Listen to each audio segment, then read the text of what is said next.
We have a little bit of an internet reset on the Tundra side, so hopefully they'll get themselves into the lobby fairly quickly. And I hope also that they're using this time to prepare for their next draft, because I would imagine that with a little bit of delay, they might have a little bit of a drafting penalty. But we'll of course see that when we get into the game. Before the previous game, we said that one of the lanes that we were going to look at for this matchup specifically was the 9 versus Thompson matchup, because that is the lane where it's okay to not win it, but it's not okay to lose it, right? To be fair to 9, that was a pretty sick play from Thompson. You see the level 5 Pango, and Thompson has this like peace of mind to hit the 5 HP creep when he's at 100 HP just to get his ult off, and then he knew that the God's Rebuke would kill him, so he waited for 9 to use that God's Rebuke. That's just like, damn, I just got owned. Yeah, it's one of those moves that you can't really be mad at yourself for not seeing come. Yeah. Okay, you got me. Yeah. So kudos to Thompson. Yeah. That's what I was concerned about, though, right? Is like that's Thompson is that's what he is. Yeah, that's why you gotta have a hero that is okay with getting outplayed every once in a while. Maybe take a little bit of pressure off. A little more, maybe. Yeah, off of that Mars to be able to set the tempo. They don't have a drafting penalty, by the way, so we're gonna see what we got. We got a Batten in the first. So you're not a huge fan of a Batten? A lot of the analysts backstage, we are not happy with what teams are doing with this. Wow, you know what you could do with it? What can you do? 0-minute tower, Brian. 0-minute tower? Oh, they're not. No. If we see a Snapfire, second pick. I mean, Snapfire has been like, it's a legit pick. Snapfire. You have to pick Snap to do it. Yeah, so like that is those are a Batten and Snap are 100% required. I would love to see it, because then I would love to see, Tundra has to know. They have to read red. They're not going to do AA Brood again, are they? No. I mean, if they pick Brood, they're going to pick like Troll or some lane like Gyro, and there's going to there's no way you open AA Brood again. No. How many subs are you gonna give? I will give a sub to Kyle. Sub to Kyle. If they pick Brood right here. That's 5 subs to Kyle. Okay, 5 gifted community subs. That would require you to stream, though, because it gives them to your random viewers. Well, he probably wants you to pay for the subs that he lost. Yeah, exactly. They're taking their time, though, so this is something that normally you can. Don't do it, Tundra. What? What's sub to you? His sub to you. Your sub to me? Yeah. Oh, Kyle's unsubbing to me. Very sad. He's got to pay for those subs somehow. That's fair. We got it this time around. I mean, this is much better. I mean, I'd say a lot better. A lot better than what we saw. Well, this helps you jump the back lines. Opening. Yeah. Helps you jump multiple targets at the same time. Centaur obviously broken, but like last game we saw the AA, and you want to jump the back lines. Batten's kind of the same idea. So this is just so weird to me, man. You think most teams should not be able to get away with opening a Batten PL? I don't think most teams should be able to get away with picking PL other than like 9th, 10th. Yeah, you look at this and you feel Tundra, they've got so much to work with in terms of what they know OG's doing here. It's like, would OG have won with PL if Thompson doesn't make the plays he does, and they don't make the perfect kills to like kill that Brood and like shut down her momentum early, right? This is like an OG special where they have the superior late game option and they stall you out long enough to eventually run you over. And I feel like if you're Tundra, you got to consider the heroes that OG banned last game before they picked the PL in the second. They banned it was Storm, Lesh, and Tiny. Yes. So which one are you sort of maybe wanting to go for here? Tundra also banned Ember themselves, which kind of, I think, screwed them a little bit, too. So you want either the Spirits or Tiny or Lesh? You prefer the Spirits over the way I look at the PL matchups are that if a hero walks in my lane at 6 minutes, what do I do about it? And if it's like one of the Spirits, you just get dove. If it's Lesh, he literally walks at you, and you can't do anything about it. So these are it's just like last game, when you see a Mars come to your lane, you don't even have to leave necessarily, because he's going to try to arena you, and you just doppel. Yeah, so that's why when we say it's like, yeah, it's okay, but it doesn't really deal with the PL. There's nothing you can do about it 8 minutes into the game. A Batten's going to be like level 4. PL can't defend himself that early. He's only got like 700, 800 HP. Well, let's see which of the ones OG feels is the biggest threat. So you say Storm, Ember, to me, or Tiny. One of those is going to get banned out here. I would love to see a Storm ban right now. either Storm ban or picked. No, so okay, Tundra has the first pick. Okay, you have to ban Storm. It's unplayable pretty much. I tried it because there's a really perfect PL game other than Storm, and the Storm player at EU, like, man, in NA they're gonna farm until they get that Orchid. That guy ran at me for the first 5 minutes, like from 5 to 10 minutes. I had a Storm in my face. I was like, dude, this is unplayable, man. Screw this. That's why it's good. And that's why it's banned. Yep, get it out of there. And Abaddon doesn't do anything. 5 seconds remaining. The reason why they also banned Anti-Mage is it's a decent carry-to-carry matchup against PL, and Abaddon is also very hard countered by Anti-Mage, so they have to get rid of that. It makes sense. All the other carry matchups are. And in order for OG to go for a minute 0 tower, it needs to be Snapfire and another hero that has summon, right? I don't think it's PL has Doppel. We got this. We got this. Doppel in it. Yeah, Doppel and tank it. I don't know. I don't think that's 8 seconds of tanking, man. That PL. I mean, OG. I'd still be happy to. I think Snap's very likely. You know, Snap's still. There's multiple players on the team that play Nature's Prophet. They can easily do that. People on the team that play Snap. That's true too. Nature's Prophet lanes very well against AA. That's true. Well, did Prophet just get nerfed out of existence? I feel like we never see it. We see it a lot in Southeast Asia. We got not South America. We just got a report from Moxie earlier. We haven't seen it at all. But this region is like, it's dead. Seconds remaining. Yeah, they nerfed a lot of his early game. He's actually stronger later. The trees do more damage, and since you get the greater trance, like they do way more damage because it's like 2.5 times the amount of damage. But the early game, the trance hit for like 18 instead of 23. It adds up a lot when it comes to CSing. Troll. Pretty nice against PL, or It's not nice. You don't like against PL? I mean, you get Maelstrom, you got the Axis spinning around. It is a matchup that for 20 minutes feels great, and then once PL gets Diffusal one item, you can't kill him anymore, and then he just lances you and you run out of mana because you have 1 int growth. I mean, that's true. Actually, your mana pool is so abysmal. Yeah, a few hits and it's gone. It's a matchup that in theory seems nice. You have to win the game, meaning like you have to take over the entire map by 20 minutes. Otherwise, it's not a good match. I feel like if I guess Center and A would still maybe blow you up, but I feel like when you're playing against OG, you know, and you're picking Troll, one of the threats could always be the Thompson Pugna as well. It's one of those heroes that really I want to see Peel. Troll. So you said Pugna. I'm okay with something like that. The problem is Decrep's not amazing against the AA Blast, but like, That's who's playing this? Because OG, it could be any of them, but you think it'll be Saxa. Probably Saxa. I mean, 4 definitely the role that we're seeing it in the most. So why have we not seen Hoodwink before, and what makes her good now? The Bushwhack nerfs were really impactful. Her max level, it used to clear the range creep, so when you used your QW combo, you'd get pretty much all the creeps, but now you like farm creep waves, but you don't actually get the farm half the time, which on any support, it's like, okay, I got all this XP, but I got no gold from it. This feels pretty underwhelming. All right, so we're getting that Enigma. Now, this was something that OG did respect, because last game, they banned this away from Tundra. They did. Dude, they're screwed. I'm sorry. This is the perfect Batrider game, dude. What are you supposed to pick? Abaddon's already picked. You're not going to pick like Oracle mid. Legion Commander mid? Yeah, they might just ban Legion mid. You might actually just ban that. They need to ban like Omni and Legion mid. Yeah, like if you just ban those heroes, they have no way to deal with bat. They could also opt to ban mobile heroes that catch the bat. Okay. Something like Ember, Queen of Cain. This is a set bat. Yeah. Against Troll, until he has to go Ags. He actually has to go Ags now, because otherwise the only way to play Troll into bat is with a Dispel built into your team. You have one of those save supports. But the sticky napalm, the way to deal with Troll is to kite him. We talked about with the PL, and they've also got the sticky napalm at this point. And so they actually banned Kunkka, a hero I always forget about, but it's been significantly buffed recently. Yeah, great. Very good against both Bat and PL because of the X catching them both. They're very both movement-based heroes, and X quite good against those types of cores. Is there a chance that Hoodwink is for Thompson? Because that's a hero we otherwise are still looking for, right? I don't think the hero is good enough to be played mid. No, with the nerfs, I think it's got to be Saxa. Dude, they picked no stuns on Tundra. Just Thompson, go nuts, man. Whatever you want, man. He's been apparently spamming Willow in his pubs mid. You know what? Do it, man. Do it. Ricky. It's actually a really nice Ricky game. Last game, we did have Tundra ban out Invoker and Ricky. Did they really? They last banned Ricky last game. Oh, they banned it last? I thought you meant this game. I was last game. It's a nice Ricky game.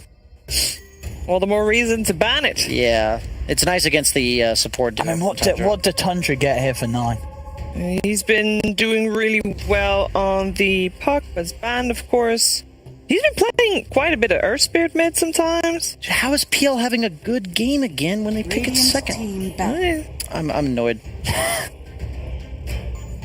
Death Prophet is the last ban coming out from OG, so let's see if Tundra still ban out the Ricky again against Thompson just in case.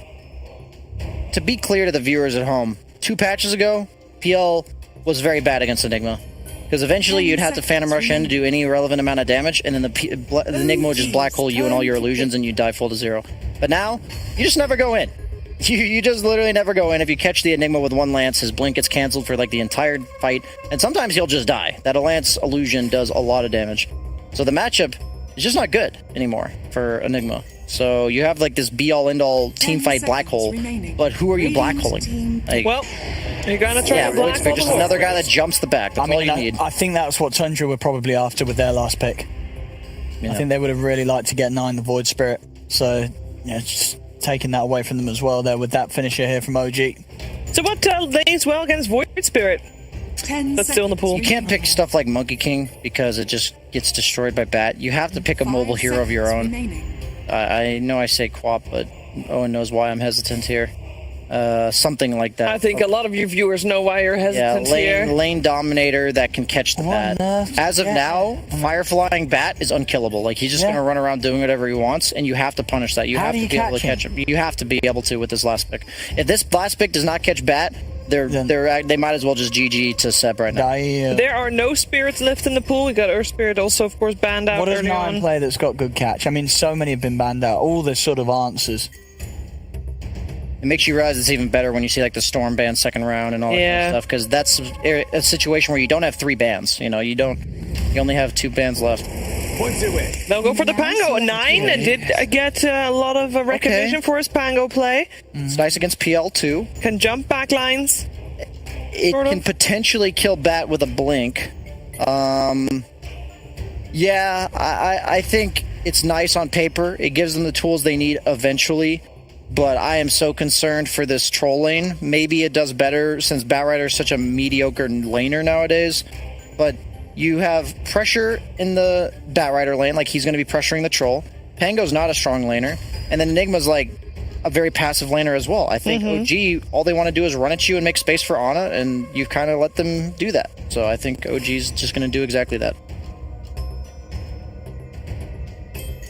What do you make of it, Owen?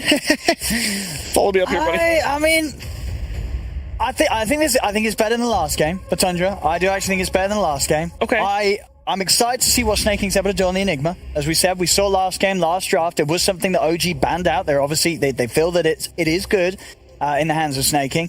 They've got a good team fight. They are going to be able to turn up. You know, Pango, AA, Enigma to follow up. A lot of heroes on OG's lineup that want to be in the front. You know, jumping in. A good black hole could deal with that.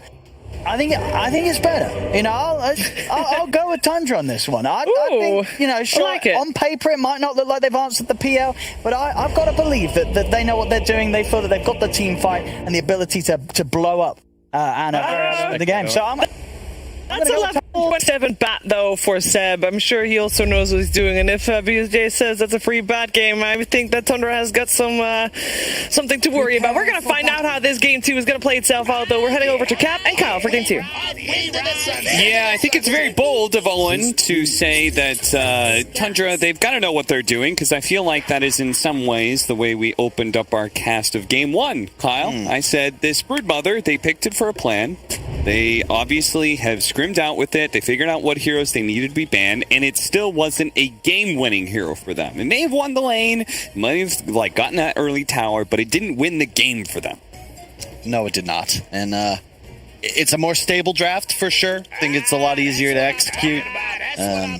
Previous game was talking with Fog backstage. He's like, yeah, like who does anything? You know, you have 2 supports, Grimstroke AA, your offlaner's a Brood. I guess saw 9 getting some flame on socials, but I don't know what he's supposed to do. He's the only person that can actually kill enemies. In this game, you have a couple more tools. Thank God for the Centaur, one of the best heroes for sure in the patch. I believe first time we've seen Hoodwink in the upper division of the DPC EU. Yeah, I believe so as well. For EU, for sure. I think across the upper division, maybe there has been picked in South America. I'm certain. Yeah, okay. But we'll see how it plays out. I think BSJ was onto it, though. It's all about the Batrider. Can you deal with it as Tundra? And once again, Ana on the PL. Something that really only OG has felt this comfortable picking up. But curious, though, Seb will be playing safe lane, so against the Enigma. And they'll be moving the Centaur 3-3 to bottom. Because keep in mind, this is a 4-position Enigma, so this isn't a core. Yeah. So how will they play it is the question. I think this actually makes the most sense. If they're going to bring their Troll AA top and have Enigma sort of play here as like a pseudo support until eventually rotating into the jungle. But I love what OG have done. They've warded up the high ground, so they'll have an eye on this top Radiant jungle. Do you think that as they're going to see this triangle move, do you think they are going to keep musical lanes going? Because obviously Tundra's responding. They're going, okay, we don't want the Centaur against Batrider. Troll can actually kind of deal with him in lane. Yeah. We're going to rotate. Do you think OG's going to keep it up? Are they going to keep the music going? Oh, man. So I got distracted. We can't see the chat right now, but Seb is approaching North American levels of salt.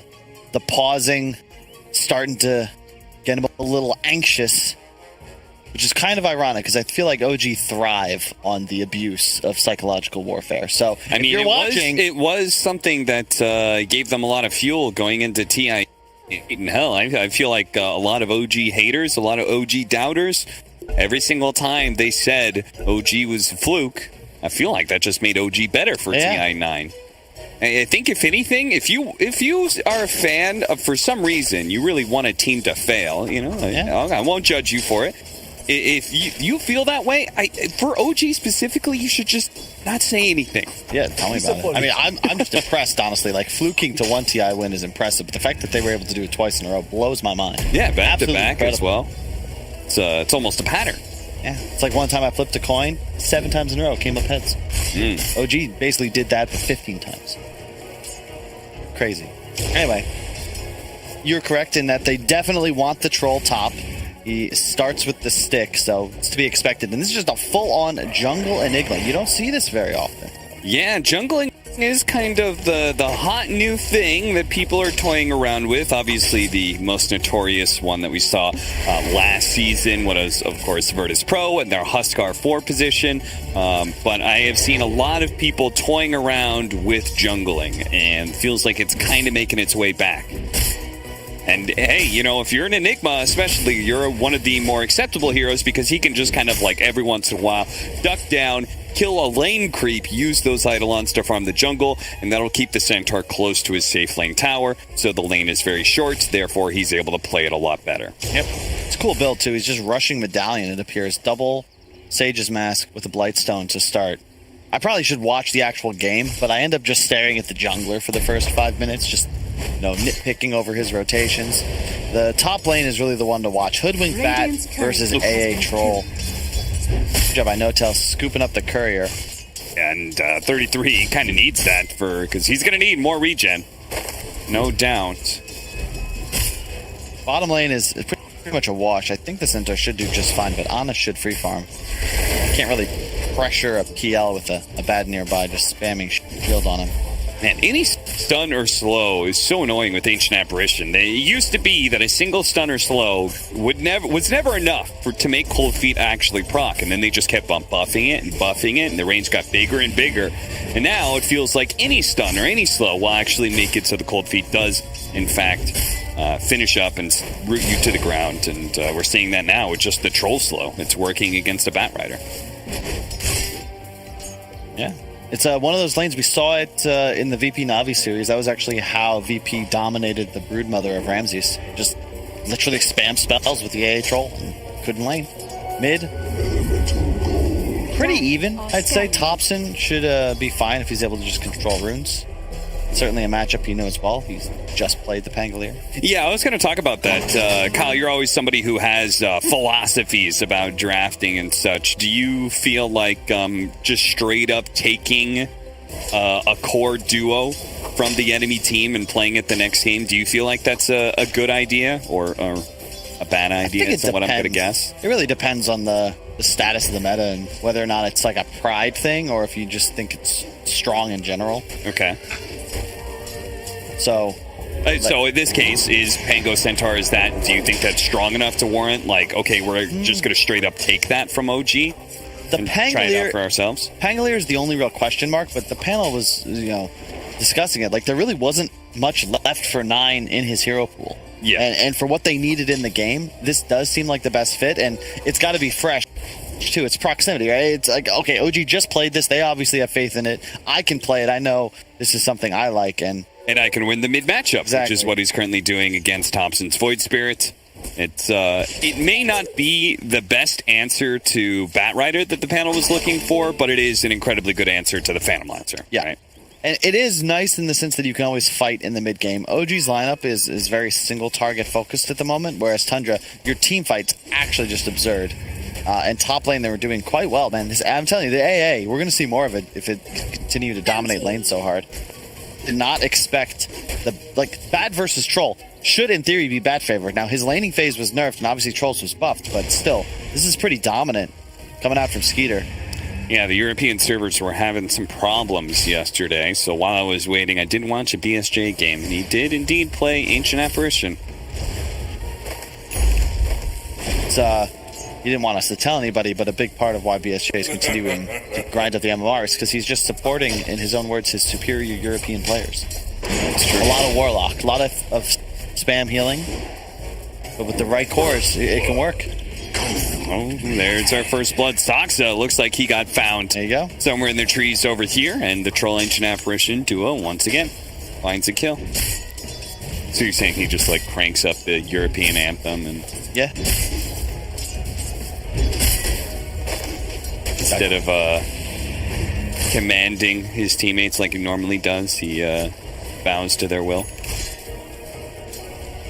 Can't be a leader all the time. It gets exhausting. Anna's absolutely crushing it. I did not realize how many denies he had. 24. 24 denies. Yeah. Yeah, this It's is a 2-on-1, but he's keeping level with the Centaur's XP because of that deny. Yeah. Oh, rolling up. He just hit 6 Blade. again. Thompson, are you kidding me? Okay, he's just going to be able to jump 2 away. games in a row. What died this time? A creep in the mid lane. Really? He Just was an close XP. enough for the experience for that. Yeah. That's crazy. He's going to go in, maybe clear these creeps, no? Well, they do scout out a ward because of that. It's a cool move from Staking the catapult wave. He might look to pressure mid here. They're going to try and force Thompson to use a couple more of his mobility spells. Didn't expect him to be stunned up as he comes out of the dissimulate. Looks like he just timed it slightly wrong there. They're going to try and chase No Tail here. They slow him again, and he just barely gets out of range here. Nine is in deep right now, and he doesn't actually have shield crash. He's using the procs here to be able to keep Thompson at bay. He's going to be fed a healing salve to be able to stay alive here a bit longer. Bit of a back and forth close call, but the Siege Wagon does stay alive. They're going to continue this pressure. Another simulate, another jump away. Thompson, he'll be fine. Everyone's mid now to try and deal with this catapult push. I think that was a Sal from Soxa, if I'm not mistaken. Talk about supporting your mid player. Thompson also knowing his limits. Really spooky. Almost dies to the cold feet coming out to dissimulate a bit early, but well done. No Tail's running back to base with 30 HP, absolutely 0 mana, did everything in his power to keep his Void Spirit on map and in game. Now grabbing an Arcane Ring, that is the dream for Thompson. So while Anna has done a very good job with all these denies, Centaur is the lowest core in the game. Enigma is 2,600, right there between the Batrider. Anna has a Midas. All right. What do you think that says about this game? I think it's more about what Anna thinks about how he'll win the game. It's a very dead hoodwink, yeah. Because in the previous game, it was all about the timing with the hood and the diffusal hang on 9, and some trouble, he'll just probably ult and get away. Yeah, he'll be okay. And he managed to grab a regen rune there, 9. He guessed correctly, went to the right side, and uses his Rolling Thunder perfectly timed to be ensuring the power rune. Okay, so previous game, it was the diffusal, timing, the hood, it was a Sanjin Yasha into the shard, and then it was like, okay, Anna's just killing everything. But this is a troll, so the Battle Fury at some point kind of comes online and really starts to deal with your illusions. And I think this just kind of guarantees that hyper late game PL where all of a sudden the illusions just straight up don't die. Okay. Because if you consider it's a troll and a Pangolier and a Centaur, plus then the black hole potential as well. Like you're really never fighting Tundra in the mid game. It's not possible. So this puts your game, your win condition way back after like 30 minutes plus. So if that's the state of the game, then you might as well just buy a Midas. It's also just Ana. Like he just does these things. You think experience is a factor? I was looking through his talents. He does have the 15 talent, the 16% evasion. I guess the other big one would be obviously level 25, where you get the doppelganger cooldown. I could see both of those being more effective against troll than normal, but I figure, and you also, because his other two cores are Bat and Void Spirit, they are very much hunter killers. This is really not a game OG are ever going to be trying to fight in a 5-on-5 walk-at-you battle. Tundra have just such an incredible teamfight lineup that going to be playing split map no matter what. I expect Seb, yep, he's got him queued up. The bots build, probably into a Blink Octarine. Like, they're 100% just going to split the map. okay, so Reminiscent of Liquid TI7, you know, just playing corners, making it annoying for Tundra to get anything done. So in order to exploit this, we want to see Tundra start taking some towers and actually taking some map control away from OG to punish them for what is a very farm-heavy build so far. Yeah, for sure.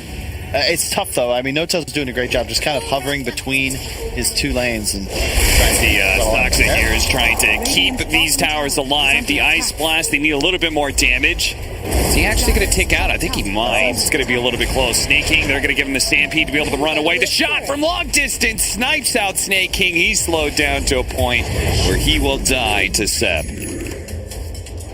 Nice moves. It's, again, Tundra just...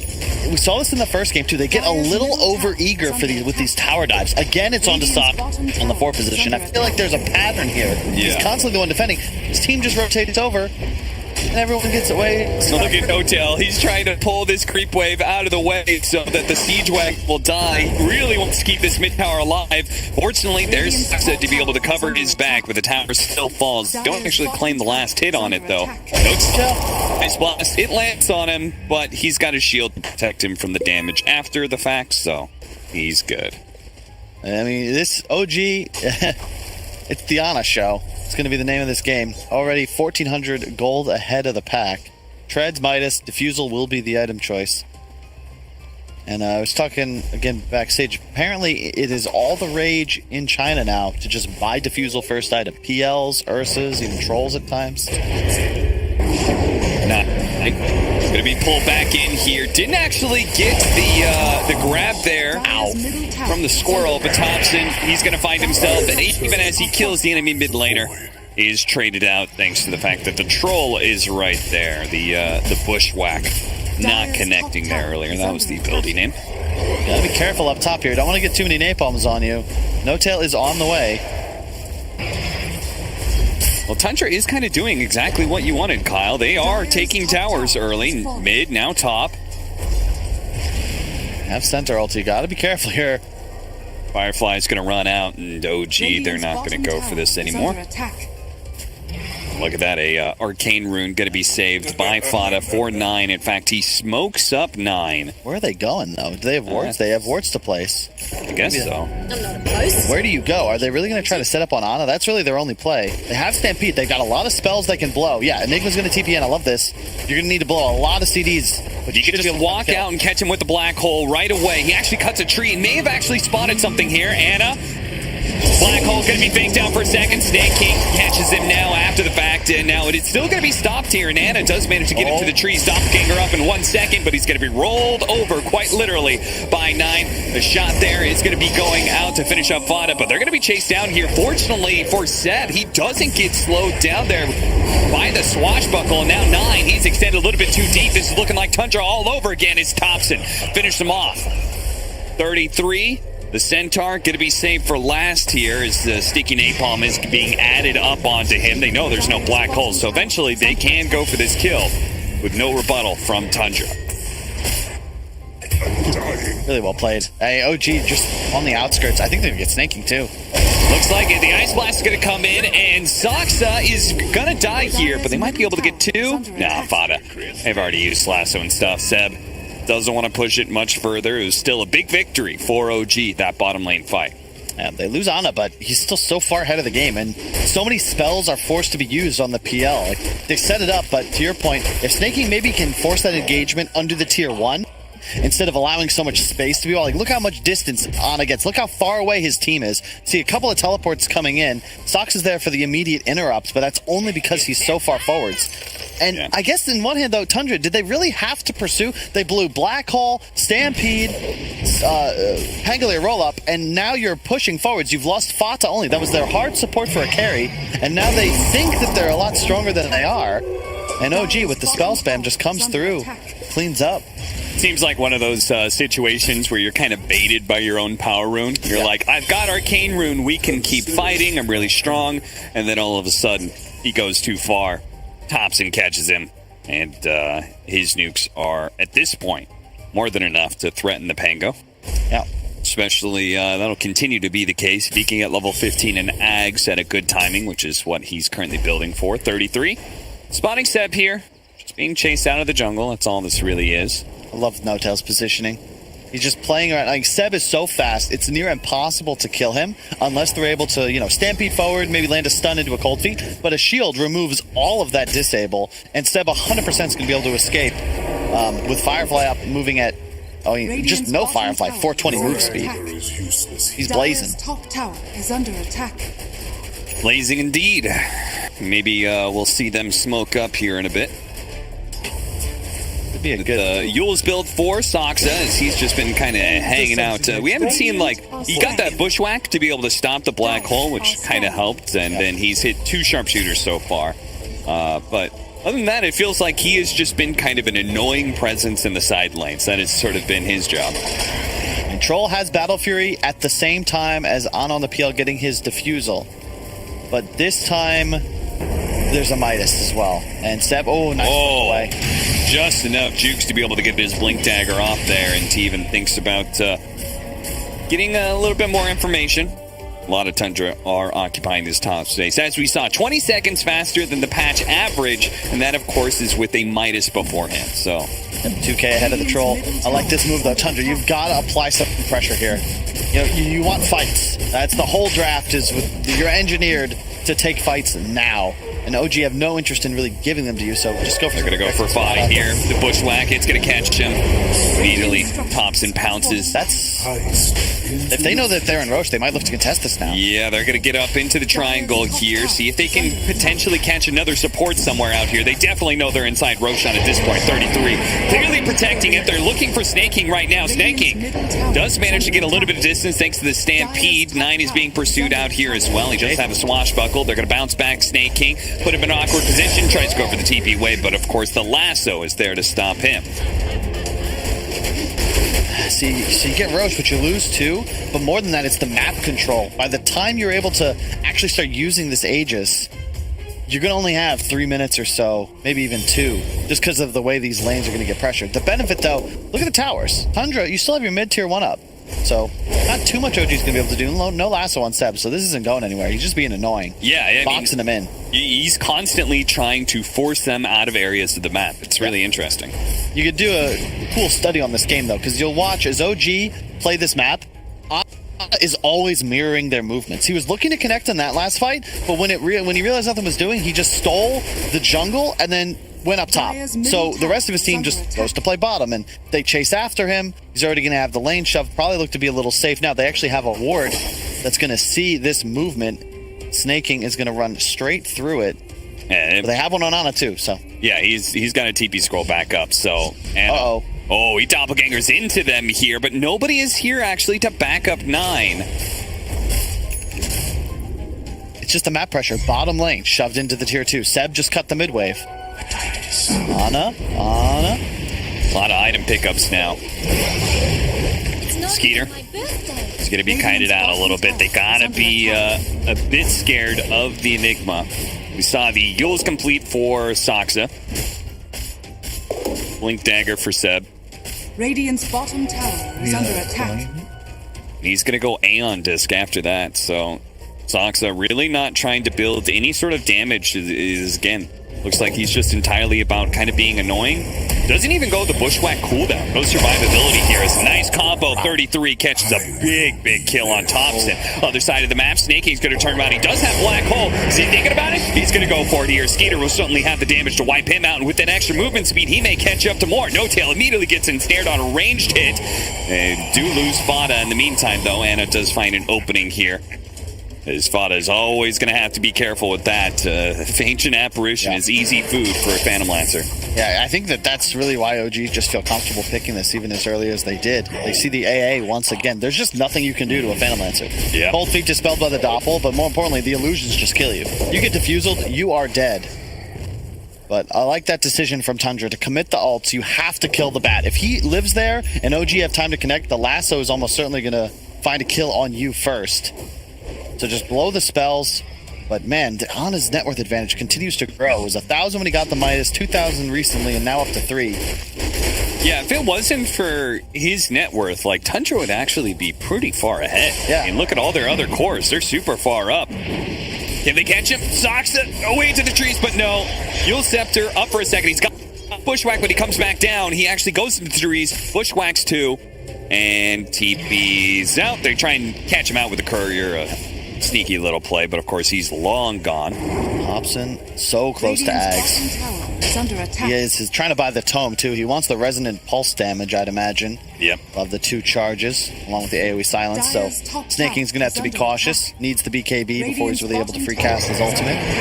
Same goes against Vango, right? Really easy kill. No, look at that. He saw that Bushwhack coming, and he cut down the tree before he could be stopped. Who was that? Was that 33 or Skeeter? Either one.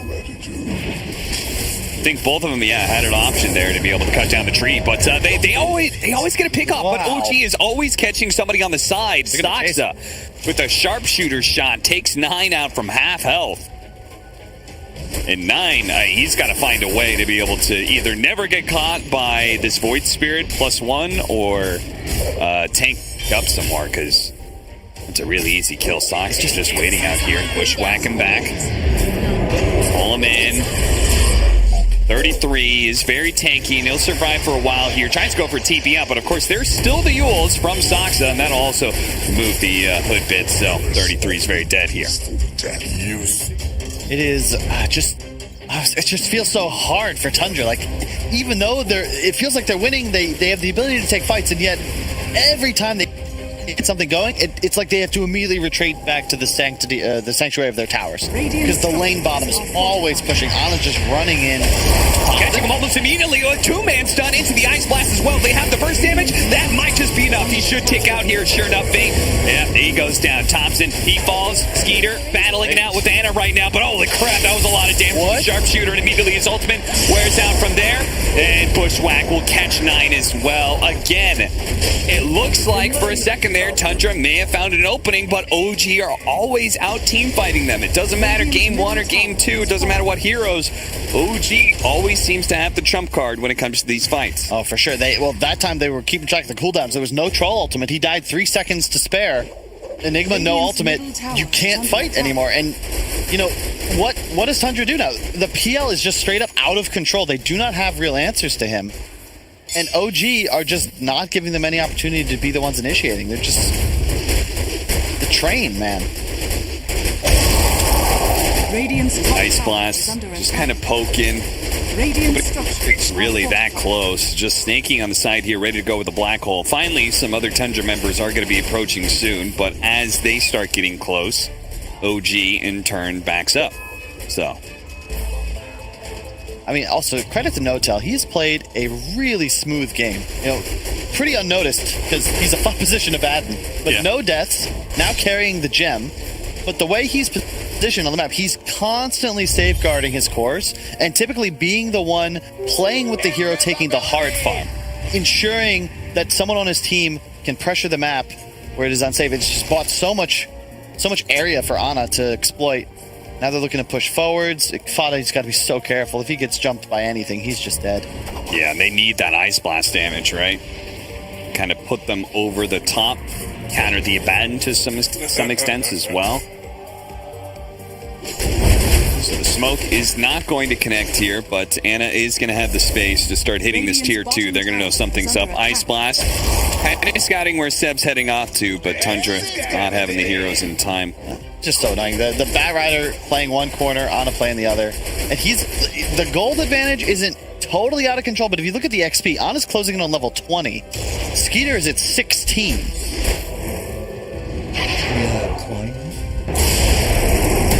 Jumping forward, managed to find Saksa here. They're going to blow at least the Rolling Thunder to catch him, and maybe No Tail as well. Actually, No Tail, he's going to bounce back and catch him a second time. They're going to leave him to die. The gem will be going to Tundra. So that's a pretty important pickup, and they might be able to find a little bit more here. There's a courier coming in. Maybe they can kill some wards as well. They just de-warded a whole bunch of the area, too. AA also really effectively able to check those high grounds. I hope they get the wards that were placed. He's got them now on a high ground and that cool lane ward middle. Yeah, they're a little bit deeper than maybe they're expected to look for. They're going to smoke up here and see if they can catch up to Thompson. Thompson, he's going to be caught. Malefice is just a second stun that allows 33 to be able to get in there and hit the stomp. Really well played. Look at OG still positioning. They're saying like they want... I noticed that about OG. They always position where it's like, oh, they got a pick off, or they got, maybe they want to fight or something. But if they get sloppy on positioning, we can still get something here. It is very tough to walk away with free kills against OG. They're always going to look to punish somewhere. Tundra very much still in the game, but you certainly have PL problems. Like I'm looking at Anna. He's got a heart completed in a moment. Then it's going to be the shard, and then things start to get really out of control, because then all of a sudden, Fada, you can't even be in Lance range, and you just die to like this super illusion doing 40% bonus damage. Yeah, and long drawn out fights will start playing against you, right? Where he's just constantly throwing lance after lance. You're getting burned out of all your mana. Oh, Seb. Hey, Fada. Speaking of him, he's saying he needs to find the right positioning. Well, Seb found the back line, so that clearly wasn't the right positioning. They have the heart now on the PL, so it is go time, and they're exploiting the Tundra draft in a way because they don't really have the most offensive firepower. If you look at the way they've itemized, right? Maelstrom, Magzone, Pang, okay, that's not bad, but Centaur, Crimson Guard, Hood, so far, Troll, no BKB, just the Battle Fury. You can't kill the illusions. And at this point, because the Enigma doesn't have BKB either, you don't have that option to just straight up black hole him and the army on top of Midnight Pulse. Even if you were to do so, Lasso with the Aether Lens should have plenty of cast range to be able to interrupt it through. But that's like honestly theory crafting a bit too much. You have PL problems. That's the issue. And Seb also is actually just huge when you consider his laning phase wasn't great. He's equal with Skeeter. Yeah, Seb just continues to look at find these openings to farm whenever he's split pushing. He just so hard for Tundra. We have the benefit of not having fog. The map is so dark for them, and their side lanes are always hitting tier 2s. So you have to hold hands. You've got to play conservatively. It's just so frustrating. 33. Oh my God! A Hornman! Black hole! How did he know? He spots them out, and they just crush OG in a definitive team fight that just might turn this whole game around for them. What the hell was that? They got the little tiny sliver of vision, and 3-3 just makes the play. Oh my God. Did he? Yeah, they saw him, right? Yeah, they see them, they ping, and Snaky just like, all right. We're 3-3. And then Snaking, and the AA blast. Like, that is absurd. Just how they drew it up, I guess. Watch that one again. That was pretty as a penny right there. Damn. All three of the big AoE spells off of 33's first hoof stomp. As you can see, they're going to be able to get Roshan. So that is a big win for Tundra. They're going to be able to get... so they got the shard on the Centaur's backpack, so I'll be interested to see who that goes to. That's a huge fight, because that's BKB. You now have this window, not just cheese, but double BKB. One on the Troll, one soon to be completed on the Enigma, and then you can look for your next fight once spells are back up. That is just huge. The timing suddenly evened up. Tundra took a gold lead. They actually gave it. I thought it would go to the Pango, but they gave it to Snake King. So now he's got that extra bit of pull radius. Okay. So they're just telling. I mean, that does in some ways make sense when you look at what is their win condition for this game, Kyle. We saw it from that last game, but it's like they need a really big black hole. Radiant's bottom tower That's just, is under I attack. can't believe that works. I mean, I guess a 4-man stun typically leads to good things, but that shouldn't happen. You know, OG just caught them sleeping a little bit when they didn't have vision. Oh, they're TPing in one by one into this one. Ice Blast coming in on the side here. Nine's going to help out, but he's immediately been lassoed. Malphus, see if they can get him out of this one in time. Nine surviving. He's got the G swell. He actually pops it early. Anna's going to be run down. No now. He's going to be next. It's a perfectly fine fight for Tundra as they weigh it.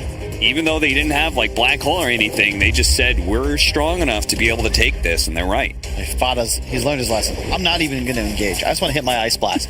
Once he lands it onto Ana, that's all heart regen. That just disappears. He has 70 HPS on this PL. Nothing when affected by Shatter. In addition, the Midnight Pulse. He can't really even walk through it. It's like 300 damage a tick, and that's pure.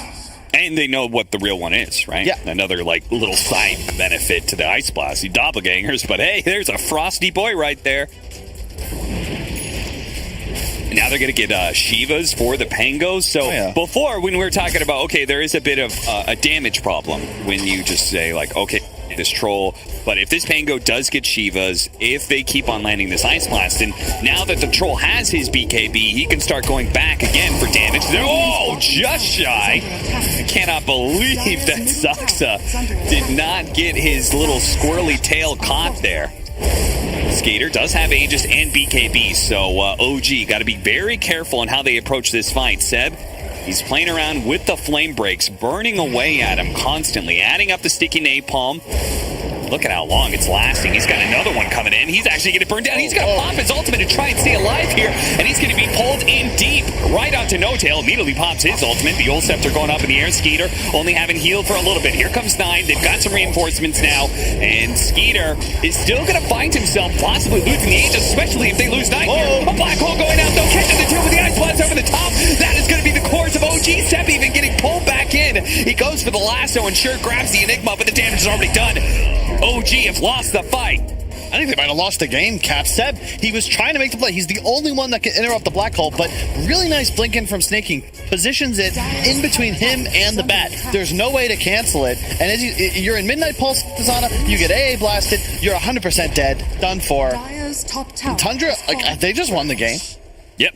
I mean, you can't win that many decisive fights and still keep the game alive, really. Like, maybe they won't have to GG out entirely, but they're certainly going to be losing a lane of barracks. They're going to be down a large amount in net worth. So OG, true to OG style, they're not going to call GG or anything, but it is going to be a very tough climb back. I can't believe it. As now, Tundra has the advantage of space and time. Quite literally as well, where I was trying to say that they can just kind of like play back to their side of the map, farm up, and then just wait for Black Hole to be back up again. Yeah, OG no longer able to play the sides as they were. You see the net worth. I mean, it was skyrocketing for Ana until those fights. And now that you're in this position where Tundra can actually press base and force OG to fight them head on, it's just getting harder and harder. The shard available now. We saw like the shard on bat's actually pretty sick. It's doing some work, adding the napalm charges and also then the that was insane. Like he just 100-0'd the troll from a distance. So OG very notorious for being great team fighters. That's why they were able to make so many comebacks at TI8, for example. Looking at the way these fights are going, what do you think OG is identifying and like what needs to change? I mean, in this case, No Tail's just out of position, right? Like, he Yeah. can't be Okay. exposed. Oh, Stop. Going out. 33. Anna does manage to escape this one. He hops onto the high ground. Not sure where he's going to go for. He's got to get away from 9, but they spotted him. They managed to hit him with the sun. The Ice Blast, and Skeeter rips him apart. No Tail. He's going to be up next. And now it's just a free-for-all. Grabbing whoever they can. Soxa on the run here. Tries to TP way inside of the trees. No such luck. The Aeon Disc only delays the inevitable. He will be dying in the forest he loves so much. Even Thompson is being chased here as they still have Black Hole. Snake King telling Thompson he's not going to have anything for free here. Throws it out. Thompson is still going to be found. He'll stop just in time from 33, and they are going to throw down that Black Hole. They say it's worth it to be able to kill Thompson here. Another dissimulate, jumps over to the side, but the actual step, even if he got it off, would only take him so far here. Tundra, they are on the march to the Dire base. they get the team wipe the hard way. And OG, notorious, they do not GG out, but it is looking grimmer and grimmer by the moment. Tundra just... The one 4-man stun. Like, that just turned this entire game. Since then, they got Roche. They've taken every single team fight since. And now it's 4 cores against 1.5. Because Ana, like, they just have a Gatling gun. They're waiting. They see the PL. They aim everything. He can't survive. He catches any disable. The AA blast comes in. To your point, they know exactly which one's real. And he's done for.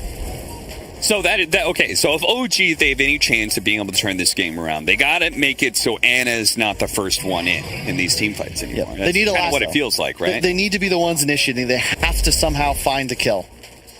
It's just easier said than done. And if they do lasso someone, that means that the Snake King ultimate is uncounterable. They have absolutely nothing to stop it. Yeah.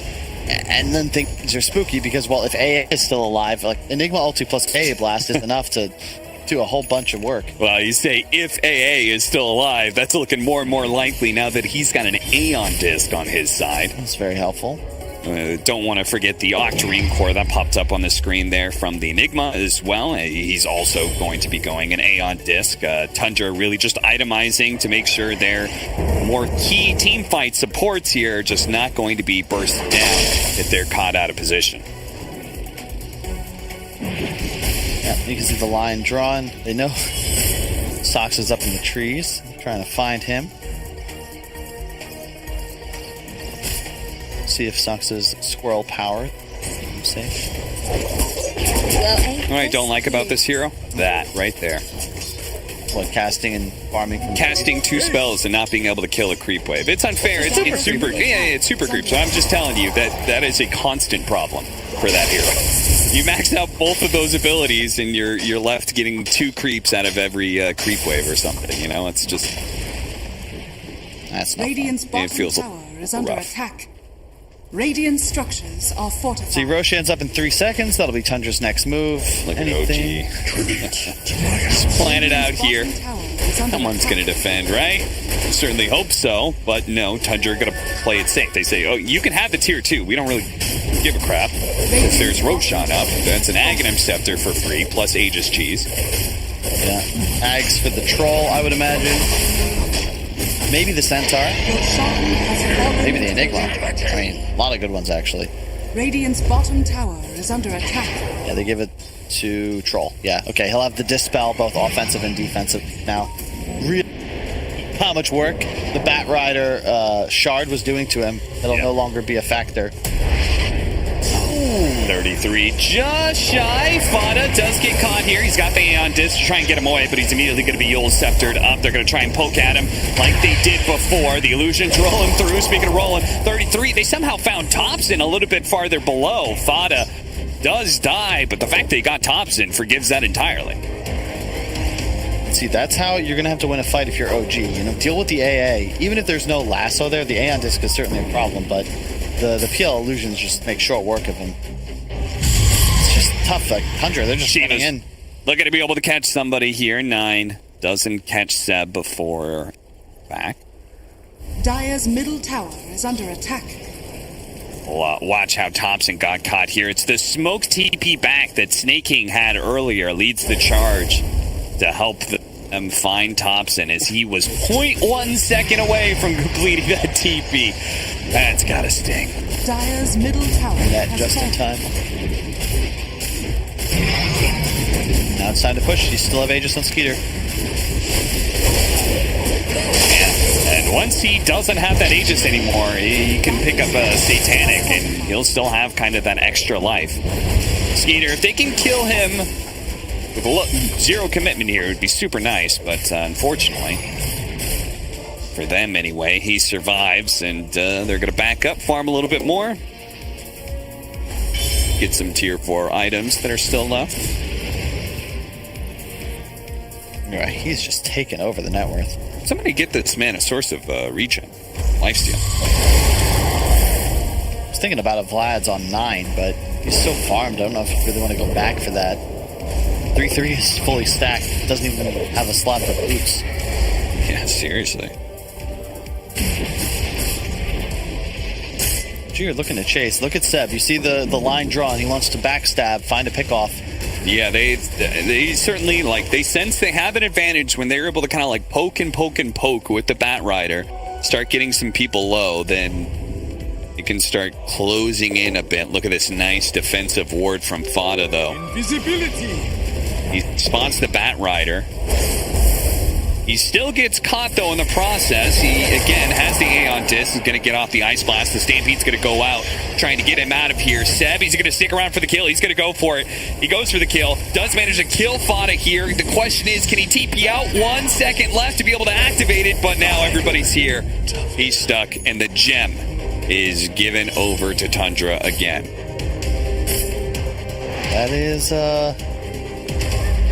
That is the second gem, too. That's most unfortunate. Yeah, I was wondering if they had passed it to Fada, but no, 3-3's been holding it all game. So, OG, the early gem has been something that's a hallmark of their squad for some time. It's why they love that so much, but without gem, you just don't have the ability to obtain map control like they need to.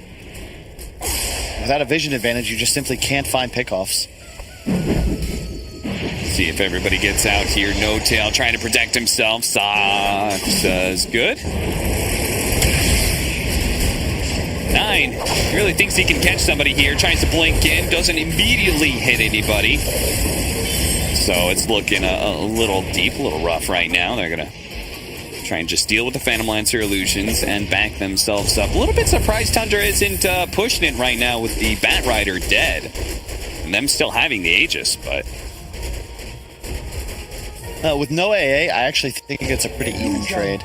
Yeah. Because that's how you're really able to kill the Phantom Lancer, just as you find out which one's actually real. Hobson. The flicker, that wasn't where he wanted to go. Still finds a way out. 33 already uses the stomp. All right, we've got a little space here. Kyle, give it to me straight. What do you think of the squirrel? What do you think of Hoodwink? He hasn't done much, right? It looked okay for the first 20 minutes or so, but I'm looking at the items as well. I'm just thinking, man, like a 4 position that goes Yules, Aeon Disc. Yeah. If you can't live running through trees, it's a pretty just tough game in general. I think the lack of aura items is kind of hurting. I mean, I have no idea, honestly. I have never played Hoodwink in my life. I've seen it played as a core quite often. As a 4 position, it's just cute. I've also never seen it win as a 4 position competitive play. I think my brother's team picked it a couple times. That didn't work out so well. Sneaky.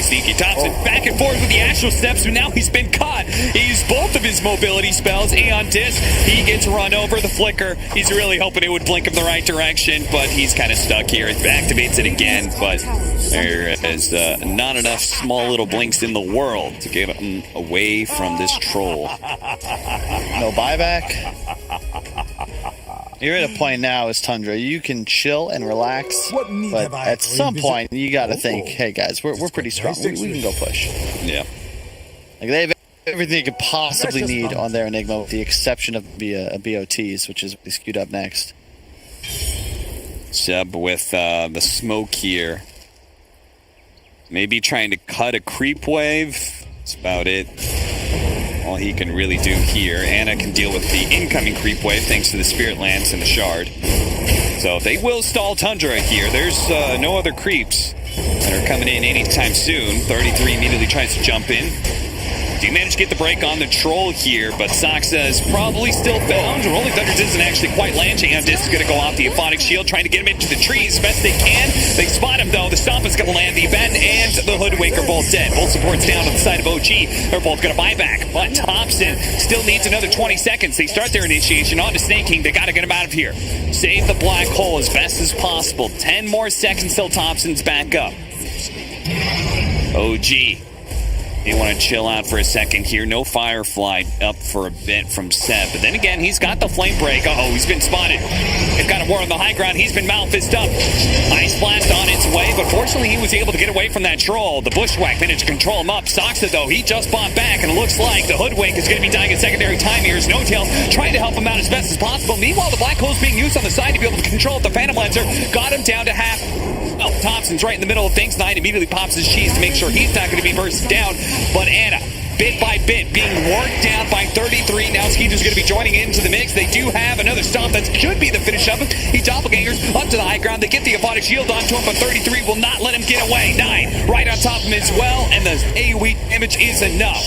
And it goes down. Immediate buyback. OG are all in on being able to win this team fight. They finally managed to finish up the Enigma, but he didn't have Black Hole anyway. Malefice, that'll be enough to catch Seb anyway, and they have to just full out retreat. Another buyback. OG are completely out of buybacks at this point, and Anna is the last hope for him. He's got a doppelganger. He can try and get away to the trees here with no Black Hole and no Ice Blast. Can he actually win the fight? Shard bouncing over 9. He's going to be caught by the lasso, pulled back into his doom. That's one down. Tundra holding out with Skeeter and 33. Anna and Seb on hot pursuit, just keeping their distance, but keeping the damage going. Skeeter using that Dispel and immediately managed to get a bash onto Thompson. The buyback is going to come in from 9 here as he approaches the outpost. He's got a way to be able to join the fight. They're looking now to be able to catch OG, but they're on the retreat. Slowed down just a little bit by the Lucky Shot. He's going to jump to the high ground, but 9 will pursue. Rolling Thunder's in, catch them. 33's right there as well with the stomp immediately following. Another Rolling Thunder, another one potentially to follow. And even after that, Skeeter, they're trying to find the real one. Anna trying to be as deceptive as possible, leading Illusion away. That is actually the wrong one. They turn around, realize the real one's somewhere around here, but he's got a fresh doppelganger up. But the Illusions, they just get wiped out almost immediately, as now Anna is going to be dying here unless the doppelganger way to the side. Can Thompson bail him out? 33, he gets the stop. A little bit more damage, and that's it. Dead for 2 minutes. The carry of OG gone. Thompson, immediately the GG is called as Thompson. He'll die as well. Skeeter having a great time as they do manage to bring down OG after what has definitely been a little bit of pre-game tension between these two squads, between the tipping and the all-chatting. I think Tundra, they're real happy to get a victory here. Oh, yeah, for sure. Yeah, that was a hell of a fight, Cap. I was just hanging out as a fan.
5 seconds remaining.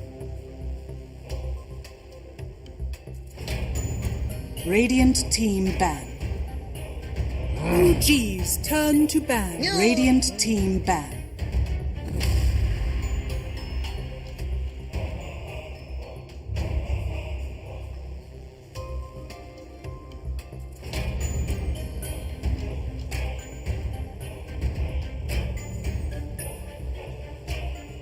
Ten seconds remaining. OG's turn to ban.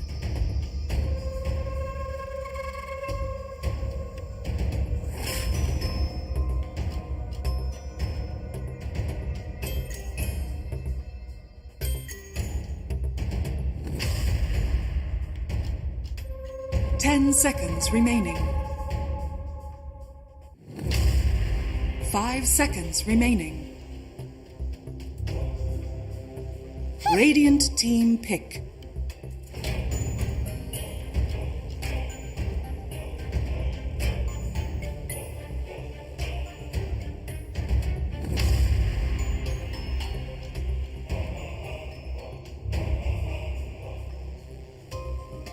Ten seconds remaining. Turn to pick.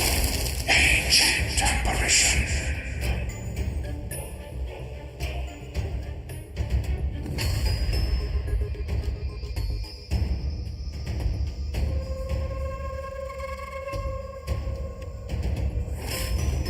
Ten seconds remaining. 5 seconds remaining. OG's turn to pick. We have seen both teams take a game off of each other, and we are about to find out who will take the series. It's Game 3 for OG and Tundra. You're watching DreamLeague Season 15, powered by Intel. It's the upper division of the Western European DPC League, and I'm hoping that Game 3 is going to have a little bit of the Game 2 flair, because I did really like having a little bit of team fights upon team fights. We're in the draft already here with ODPixel and BSJ, and we got OG going for the Centaur Willow. Want to point out again that we did say earlier that Thompson has been spamming Willow in the mid lane in his pubs recently, so that is a possibility. Also curious, Brian, to hear your thoughts on, again, for the third time in a row, AA first pick. What are they seeing that we are not? I mean, I think. Well, I was going to say I'll let Brian say it, but I think Brian said it in game one. I think he's right. They're stopping the eye and the morph and that sort of stuff, right? Yeah, it's just meant to be it covers so many bases. There's like a lot of heroes that can win the draft for you, and by picking AA, you're just not going to pick any of these heroes. So it's maybe simplicity. Maybe they found themselves losing to like 4 or 5 different heroes that are all countered by AA and strategy. So for themselves, it helps their comfort level during the draft. And it doesn't seem like they're all inning the AA that hard. Like I talk about like Nyxes and stuff that pair really well with it. It's more so if you were to draft these heroes that are countered by AA, we'll all in the AA's concept. Otherwise, we kind of just have this deny pick 5. And, you know, OG does the same thing they did in game 1. Shadow Demon was their pickup rather than the Willow, but this time around it's been first round banned. Yep. And the whole idea of these two heroes is that Centaur can counter initiate and potentially even save with the Ag Scepter later on. And Willow also breaks combos, and that's all AA is about. So in case anyone just showed up or probably had me muted the first time around, that is what they're doing here. Turn to ban. Fair enough. We're going quite fast here. We got the Nigma ban coming out also for OG. We saw why. That's a respect ban right there. Yep. Another respect ban. Phantom Lancer, second phase ban. Of course, OG doesn't want to pick it first phase again because it didn't really work out in the game before. So ban that out too. Juggernaut removed, and say that I think there's going to be probably a lot more cores banned out in the next couple of bans. Would imagine so. Yeah, these drafts are very open. It's like, yeah, we see 4 heroes, but there's no clear-cut game plan by either team just yet. There's no win condition. Good team fight. That's all there is so far. So what are we going to pair with these? I think there's a lot of mind games that can go on in this second round. You don't have any core you're trying to protect with these bans. You're just banning out what they have used in previous games, or just generally what may be like a really powerful 7th pick for OG, like a Jug. You know, it's just a very nice, safe pick, because OG has to make sure they don't lose the draft here. and then Tundra has to claim enough of a lead in the draft that OG can't claim it back in that 10 second dynamic we always see. Getting rid of the Void with AA, love it. That's a very hard combo to play against. All the bubbles. Very much bubbles, circles. Are there any circles still left? I mean, I don't really want to see Tundra go for the Mars again. Didn't really work out, and I don't think. I feel like Mars just kind of does the same as Tide. You know, if you've got Tide, you get someone else in your mid for 9. I like Wraith King a lot. 5 seconds remaining For Tundra. I know Skeeter. No, yes. He goes well with AA, goes good against Centaur Willow. He's probably his most played last season, at least. Last season, for sure. He hasn't been able to play it this season yet, but I do believe it's been banned out against Tundra quite a few times. Last game was the first time I've ever seen Centaur Shard. Like, I thought it was always pretty good, but I've never seen it be as good as it was last game, where 33 was able to get 5 or 6. I don't know what the max is. I think it's 5 or 6 full stacks of the strength percent that you get every time you double edge, and it refreshes itself. I think he was at pretty nutty. I wonder how that interaction works with Ancient Apparition. Like, is it a heal? You know, like to give yourself extra strength? I don't think it would. So I think it would not give you extra health, right? No, but I think it's not a heal, so it would. You would gain. You remain percentage. Because you gain strength. Because I don't think it would necessarily be counted as a heal. Yeah, it's interesting. I mean, it will, stuff like that. I have no idea. Yeah. The magic of Dota, all these little interactions. What have we got for OG? Do you think they'll settle on another Abad in this game against the Tide? You know, pretty much the best support to save yourself and a +1 against the Ravage. I would almost like a. I guess you don't want to do the save supports. Oracle's still okay against AA just because of the false promise interaction. But I'm also fine if they were to go like ET and just punch this guy. Okay. Goes well with their lineup. They already have pretty decent catch, a lot of long range magic damage already. ET is very nice with the Centaur Willow. The thing is that most of the time when they play ET, it's normally sad. What? Why do they keep picking Anna's hero here? You know what, man? I respect it because I'm here and thinking. You don't sound like it, bro. No, when I say respect. Why do they keep picking out? When I say I respect it, it's like PL's a hero. I don't think you should be able to 2-3 and get away with. I mean, it's Slark one. Slark against AA, man. It's actually really hard to play Slark because if you get blasted at any point, yes, you're kind of a mobile hero, but you do rely on kiting the fights and regenning, and it's somewhat easy to AA blast you if you ever go in with Pounce. So it's like it's one of those things where if Slark was being picked into 8 heroes and you saw everyone and you're like, it's just AA, it's a fine thing. But if they have like a setup stun now that's pretty instant, you can get bursted, and that's what Slark has an issue with. So I'm like, okay, nice against Tide, but can't they somehow punish this? Like, I mean, I gotta agree. Playing it into AA is the most miserable thing ever. You're right. There's no excuse for the AA to ever miss the blast. You have always going to get the blast on him, and then at that point, especially if there's any AOE damage, Shadow Dance, it doesn't matter. It's not going to save you. You are going to die. Yeah, we of course have seen Snaking play Lion quite a few times. We saw it banned out previous game or the game before that against him. Still cool this time. Yeah, Lion Tide definitely a classic for sure. Lina? They're taking in heavily into their bonus time though. Lina still in the pool. That'd be more lane centric. Shadow Shaman I think is reasonable with Tide. Similar idea to Lion. It's like not quite as good at the disable front, but you don't have any tower push from the other 2 heroes. Yeah. OG's turn to pick. And they'll go for the Leshrac. I love it. Against the Slark, it's just so annoying. It's AoE damage. You're trying to go in on this Lesh, magic comes out. They'll get one of the saving heroes. You have to pick Oracle here. You actually have to. Slark's just going to die. To Lesh AA, you can't enter without Oracle. So, is it enough to like enable Slark? I'm about to find out.